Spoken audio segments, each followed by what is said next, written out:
Bonjour à toutes et tous, bonne année et bienvenue pour ce nouveau challenge qui commence parce que qui dit bonne année, qui dit nouvelle année, dit nouveau challenge. Tout au long de l'année passée, nous avons été ensemble, je vous ai accompagné pendant le premier challenge qui avait duré les 3 premiers mois, qui était Je souris et je dis merci, qui s'est transformé en Je garde le sourire au début de la pandémie et qui nous a accompagnés jusqu'à fin décembre.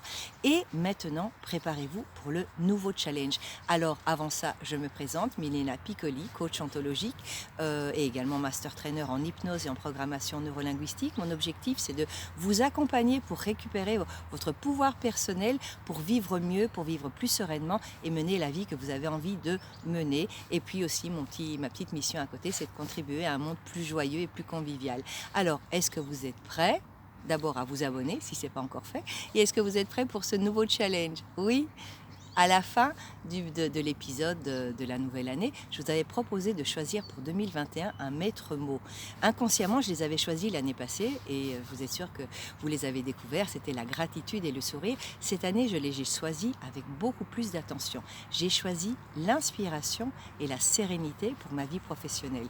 Donc, je ne sais pas lesquels vous avez choisis, mais avec moi, nous allons travailler ces deux thèmes-là. Vous inspirer, m'inspirer et vous inspirer à vivre mieux et surtout à trouver les tips et les moyens de vivre plus sereinement, parce que quand on est plus serein, c'est quand même beaucoup plus facile de résoudre ses problèmes et surtout de vivre plus heureux. Vous le savez, les recherches sur la science ont été beaucoup plus loin, mais vous le savez déjà que quand on vit dans la nature, quand on a un contact avec la nature, on est en général beaucoup plus apaisé, après on est beaucoup plus serein. Mais ça va beaucoup plus loin que ça. En relisant, pour m'inspirer, les nombreux bouquins qui m'avaient plu l'année passée pour chercher des informations sur comment rester serein, eh bien, j'ai trouvé deux études très intéressantes. La première nous disait que lorsqu'on est dans un environnement naturel, tous nos sens sont captivés. Nous avons notre attention qui est captivée par nos sens. Donc, nos yeux vont être attirés par la couleur de ce qui nous entoure, les bruits vont nous intéresser, on va être un petit peu captivé, comme ça on va rentrer en transe, à écouter le bruit des vagues si vous habitez près de la mer. On va être obnubilé par la couleur de l'arc-en-ciel si on a l'occasion d'en voir un. On va y faire également plus attention à la petite brise qui passe, au bruit des oiseaux. Donc notre attention est captivée par les sens, par nos sens. Ça ne nous demande aucun effort et ça est propice à la réflexion. C'est pour ça que bien souvent, quand on est dans la nature, après on a des idées qui nous arrivent, on est inspiré pour faire des choses nouvelles.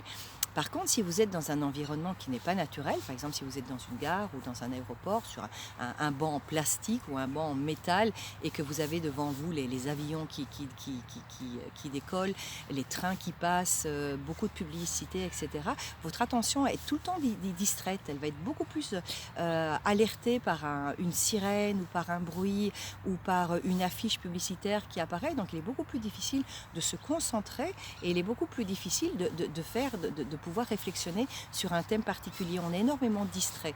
Donc voilà, premier type, allez vous promener dans la nature pour pouvoir vous ressourcer. Mais la deuxième étude est très intéressante également, avec simplement 15 minutes de marche en extérieur, donc dans la nature, dans un bois, dans un parc, près des dunes, enfin ça dépend de là où vous habitez, l'endroit propice à la nature qui est le plus proche de chez vous.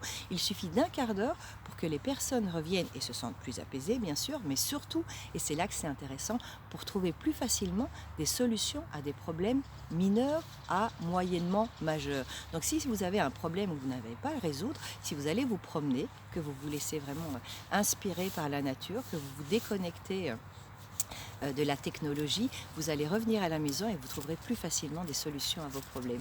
Voilà, donc inspirez-vous de la nature, promenez-y-vous et revenez en ayant des solutions aux problèmes. Je tiens l'appareil parce que j'ai mon chien qui se rapproche et qui va finir par le faire tomber et trouvez plus facilement des solutions à vos problèmes. Voilà, j'espère que ce premier petit tips, contact avec la nature pour rester zen et serein, vous aura servi.